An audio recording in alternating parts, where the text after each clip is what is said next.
आज की इस वीडियो में स्टूडेंट्स हम करेंगे class 10 physics unit number 16 electromagnetism की तमाम वर्क एग्जाम्पल और अनसॉल्व प्रॉब्लम्स। तो आइए इस वीडियो को स्टार्ट करते हैं। तो स्टूडेंट्स यूनिट नंबर 16 के अंदर एक ही वर्क एग्जाम्पल है, देख लेते हैं क्या है। Calculate the force on the wire shown in figure. हमसे कहा है कि एक हमारे पास वायर है जो कि आपको यहाँ पर डायग्राम में दिखाई गई है और इसके अंदर हमें फोर्स मालूम करनी है। This is work example problem on page 139 और आपको ये प्रॉब्लम मिलेगा बुक में पेज नंबर 139 पर। तो स्टूडेंट्स आप देख सकते हो, फॉर एग्जाम्पल हमारे पास एक वायर है या एक कंडक्टर है, तो हमें इस वायर पर कितनी फोर्स अप्लाई हो रही है वो हमें मालूम करना है। तो वायर के अंदर क्योंकि होगी मैग्नेटिक फील्ड, तो यहाँ पर कुछ वैल्यूज़ हमें गिवन है। मैग्नेटिक फील्ड को हम बी से रिप्रेजेंट कराते हैं। मैग्नेटिक फील्ड हमें बताई है कंडक्टर में या वायर में कितनी, 1.50 Tesla. Tesla is the unit of magnetic field. और हमें लेंथ बताई है वायर की 5 सेंटीमीटर और करंट हमारा कितना पास हो रहा है वायर में से 20 एम्पियर। तो स्टूडेंट्स हम इसका डेटा बना लेते हैं। तो मैग्नेटिक फील्ड को मैंने यहाँ पर बी से रिप्रेजेंट करवाया है, कितनी वैल्यू है 1.50 Tesla. T is the unit of magnetic field. और हमारे पास लेंथ ऑफ वायर है 5 सेंटीमीटर। सेंटीमीटर को मीटर में लाने के लिए क्या करते हैं, 100 से डिवाइड करते हैं। तो हमारे पास गिवन वैल्यू है 5 को हम डिवाइड करेंगे 100 से, तो हमारे पास वैल्यू आ जाएगी 0.05 मीटर। करंट को मैंने यहाँ पर आई से रिप्रेजेंट करवाया है, कितनी वैल्यू है 20 एम्पियर। और स्टूडेंट्स यहाँ पर हमें एंगल भी गिवन है क्योंकि मैग्नेटिक फील्ड है। तो मैग्नेटिक फील्ड के अंदर जो एंगल होता है वो बाय डिफ़ॉल्ट होता है 90 डिग्री, तो इसलिए हमने थीटा की वैल्यू कंसीडर की है 90 डिग्री। फोर्स हमें मालूम करनी है। अब हम इसका सॉल्यूशन देख लेते हैं। इस प्रॉब्लम को सॉल्व करने के लिए हम यूज़ करेंगे फोर्स का फार्मूला। मैग्नेटिक फील्ड के लिहाज से क्या होता है, F is equal to B I L sine theta. अब हम बी की, आई की, एल की और थीटा की वैल्यूज पुट कर देते हैं। तो बी की वैल्यू हमारे पास है 1.50, आई की वैल्यू है 20, एल की वैल्यू है 0.05 और साइन मैंने एज इट इज़ रखा और थीटा की जगह मैंने इसकी वैल्यू पुट कर दी 90। अब स्टूडेंट्स हम 1.50 को मल्टीप्लाई करवाएंगे 20 से और 20 को मल्टीप्लाई कराएंगे 0.05 से, तो हमारे पास आ जाएगा 1.5। और जब आप कैलकुलेटर में साइन 90 निकालोगे तो आपके पास आएगा 1। 1.5 को जब आप 1 से मल्टीप्लाई कराओगे तो आपके पास फोर्स की वैल्यू आ जाएगी, force on a current carrying conductor, यानी फोर्स की वैल्यू आपके पास आ जाएगी 1.5 न्यूटन। तो यही इसका आंसर है। अब स्टूडेंट्स हम देख लेते हैं अनसॉल्व न्यूमेरिकल। सेक्शन सी में आपको मिलेंगे टोटल 4 न्यूमेरिकल्स हैं, तो वन बाय वन करके हम इन न्यूमेरिकल्स को देख लेते हैं। प्रॉब्लम नंबर 1 देख लेते हैं। A wire carrying 4 ampere current and has length of 15 centimetre between the poles of a magnet is kept at an angle of 30 degree to the uniform field of 0.8 tesla. Find the force acting on the wire. हमसे कहा है कि एक हमारे पास wire है जिसमें से कितना करंट फ्लो हो रहा है 4 एम्पियर और हमें लेंथ बताई है वायर की 15 सेंटीमीटर और साथ में हमें एंगल बताया है पोल्स के दरमियान, मैग्नेट के जो पोल्स हैं उसके दरमियान जो एंगल बन रहा है वो है 30 डिग्री और हमें मैग्नेटिक फील्ड बताई है 0.8 टेस्ला और हमसे फिर से कहा है कि फोर्स मालूम करो। तो स्टूडेंट इस न्यूमेरिकल का सॉल्यूशन भी बिल्कुल सेम है जो कि हमने वर्क एग्जाम्पल में किया, सिर्फ वैल्यूज़ चेंज हैं। तो डेटा बना लेते हैं। तो डेटा में स्टूडेंट्स मैंने यहाँ पर करंट को आई से रिप्रेजेंट करवाया है, कितनी वैल्यू है 4 एम्पियर। और लेंथ को मैंने कैपिटल एल से रिप्रेजेंट करवाया है, कितनी वैल्यू है 15 सेंटीमीटर। सेंटीमीटर को मीटर में लाने के लिए क्या करेंगे, 15 को डिवाइड करवाएंगे 100 से, तो हमारे पास लेंथ ऑफ वायर आ जाएगी मीटर में कितनी, 0.15 मीटर। और हमारे पास मैग्नेटिक फील्ड है 0.8 टेस्ला और मैग्नेटिक फील्ड को मैंने यहाँ पर कैपिटल बी से रिप्रेजेंट करवाया है। गिवन एंगल है हमारे पास पोल्स के दरमियान कितना, 30 डिग्री और फोर्स हमें मालूम करनी है। तो सॉल्यूशन देख लेते हैं इसका। इस प्रॉब्लम को सॉल्व करने के लिए हम यूज़ करेंगे force on a current carrying conductor का फार्मूला जो कि क्या होता है, F is equal to B I L sine theta. Values put कर देते हैं बी की, आई की, एल की और थीटा की। तो बी की जगह मैंने वैल्यू पुट की 0.8, आई की जगह मैंने वैल्यू पुट की 4, एल की जगह मैंने वैल्यू पुट की 0.15, साइन को मैंने एज इट इज रखा और थीटा की वैल्यू पुट कर दी 30। अब स्टूडेंट्स हम क्या करेंगे, इन तीनों वैल्यूज को पहले मल्टीप्लाई कर लेते हैं। तो 0.8 को जब आप मल्टीप्लाई कराओगे 4 से और 4 को मल्टीप्लाई कराओगे 0.15 से, तो आपके पास वैल्यू आ जाएगी 0.48 और ये 0.5 कहाँ से आया, जब आप कैलकुलेटर में sin 30 मालूम करोगे तो sin 30 हमारे पास होता है 0.5। फिर हम 0.48 को मल्टीप्लाई करवाएंगे 0.5 से, तो हमारे पास फोर्स आ जाएगी on a current carrying conductor कितनी, 0.24 न्यूटन। तो यही इसका आंसर है। अब हम देख लेते हैं problem number 2। A square loop of wire of side 2.0 centimetre carries 2.0 ampere of current. हमसे कहा है कि एक हमारे पास लूप है स्क्वायर की फॉर्म में एक वायर का, और हर साइड स्क्वायर लूप की कितनी है 2.0 सेंटीमीटर यानी 2 centimetre, carries 2.0 ampere of current, और उस लूप ऑफ वायर में से करंट आपका कितना पास हो रहा है, 2 एम्पियर का करंट पास हो रहा है। आगे हमसे कहा है a uniform magnetic field of magnitude 0.7 tesla makes an angle of 30 degree with the plane of the loop. कि अगर हम बात करें मैग्नेटिक फील्ड की, तो यूनिफॉर्म मैग्नेटिक फील्ड की वैल्यू हमें बताइए 0.7 टेस्ला, और ये एंगल बना रही है 30 डिग्री लूप के प्लेन के साथ। What is the magnitude of torque, torque की वैल्यू क्या होगी लूप में हमें मालूम करना है। तो डेटा बना लेते हैं स्टूडेंट्स का। तो यहाँ पर मैंने करंट को रिप्रेजेंट करवाया है आई से, कितनी वैल्यू है 2 एम्पियर।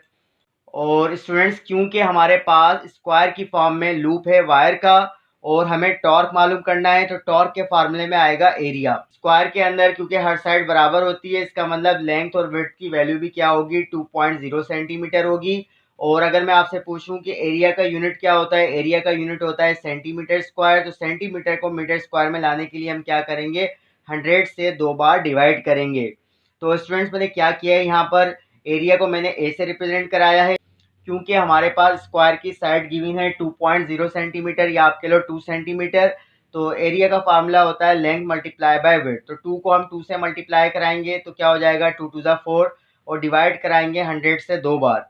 अगर मैं आपसे पूछूं सेंटीमीटर को मीटर में लाने का क्या तरीका होता है, जो भी वैल्यू गिवन होती है सेंटीमीटर में हम उसको लेकर आते हैं मीटर में, तो 100 से डिवाइड करते हैं। तो एरिया का यूनिट होता है सेंटीमीटर स्क्वायर। सेंटीमीटर स्क्वायर को मीटर स्क्वायर में लाने का क्या तरीका होता है, जो भी हमारे पास वैल्यू गिवन हो लेंथ और विड्थ की, उसको आप डिवाइड करोगे 2 बार 100 से। तो मैंने क्या किया, 2 को मल्टीप्लाई कराया 2 से, तो 2 टू हो जाएगा 4, और 2 बार 100 से डिवाइड कर दिया। 100 को 100 से मल्टीप्लाई करेंगे तो आ जाएगा 10,000, और जब आप कैलकुलेटर में 4 को डिवाइड करोगे 10,000 से, तो आपके पास एरिया आ जाएगा साइंटिफिक नोटेशन में कितना, 4 multiply by 10 raise to the power -4 metre square. और हमारे पास मैग्नेटिक फील्ड है 0.7 टेस्ला, और मैग्नेटिक फील्ड को यहाँ पर बी से रिप्रेजेंट करवाया है। और एंगल हमारे पास है 30 डिग्री, तो थीटा की वैल्यू हो गई 30 डिग्री। और क्योंकि स्टूडेंट्स हमारे पास एक ही सिंगल लूप है वायर का, तो हमारे पास आप कह सकते हो जो नंबर ऑफ टर्न्स हैं कॉइल के या लूप के वो कितने हैं, 1 है। तो नंबर ऑफ टर्न्स को मैंने यहाँ पर कैपिटल एन से रिप्रेजेंट कराया है, जिसकी वैल्यू है 1, और टॉर्क हमें मालूम करना है। सॉल्यूशन देख लेते हैं इसका। इस प्रॉब्लम को सॉल्व करने के लिए हम यूज करेंगे टॉर्क का फार्मूला। क्या होता है, torque is equal to BIAN cos theta. Values put कर देते हैं, बी की, आई की, ए की, एन की और थीटा की। तो बी की वैल्यू मैंने पुट की 0.7, आई की वैल्यू मैंने पुट की 2, और एरिया की वैल्यू मैंने पुट की 4 multiply by 10 raise to the power -4, N की वैल्यू मैंने पुट की है 1, और थीटा की वैल्यू मैंने पुट की 30। सबसे पहले आप 0.7 को मल्टीप्लाई कराना 2 से, और फिर मल्टीप्लाई कराना 4 multiply by 10 raise to power -4 से और 1 से, तो आपके पास वैल्यू आ जाएगी 5.6 multiply by 10 raise to the power -4। और cos 30 जब आप निकालोगे कैलकुलेटर में, तो आपके पास वैल्यू आएगी 0.866। इन दोनों वैल्यूज को मल्टीप्लाई करेंगे तो हमारे पास टॉर्क आ जाएगा न्यूटन मीटर में कितना, 4.84 multiply by 10 raise to the power -4 newton metre. तो यही इसका आंसर है।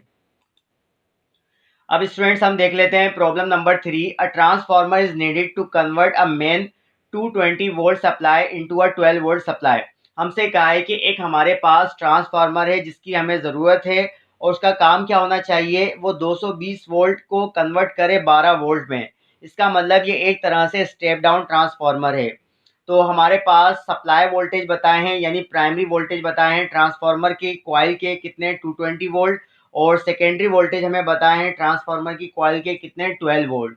If there are 2200 turns on the primary coil, कि अगर हम नंबर ऑफ टर्न्स की बात करें प्राइमरी कॉइल की, तो वो कितने हैं 2200। Then find the number of turns on the secondary coil. हमसे कहा है कि नंबर ऑफ टर्न्स मालूम करें सेकेंडरी कॉइल के। तो डेटा बना लेते हैं स्टूडेंट्स। यहाँ पर प्राइमरी कॉइल के वोल्टेज को मैंने रिप्रेजेंट कराया है वीपी से, कितनी वैल्यू है 220 वोल्ट, और सेकेंडरी वोल्टेज को मैंने रिप्रेजेंट करवाया है वीएस से, कितनी वैल्यू है 12 volt. Number of turns of primary coil को मैंने एनपी से रिप्रेजेंट करवाया है, कितनी वैल्यू है 2200, और number of turns of the secondary coil we have to find out. तो इसका हम सॉल्यूशन देख लेते हैं। तो इस प्रॉब्लम को सॉल्व करने के लिए हम यूज़ करेंगे formula V S divide by V P is equal to N S divide by N P. क्योंकि स्टूडेंट्स हमें एन एस मालूम करना है, तो एन पी यहाँ पर डिवाइड कर रहा है, वहाँ जाके वी एस से मल्टीप्लाई होगा। तो एन एस के लिहाज से अगर हम इस फार्मूले को अरेंज करें तो एन एस का फार्मूला बन जाएगा V S multiply by N P divide by V P. अब हम वी एस की, एन पी की और वी पी की वैल्यूज पुट कर देते हैं। तो वी एस की वैल्यू मैंने पुट की 12, एन पी की वैल्यू मैंने पुट की 2200 और वी पी की वैल्यू मैंने पुट की 220।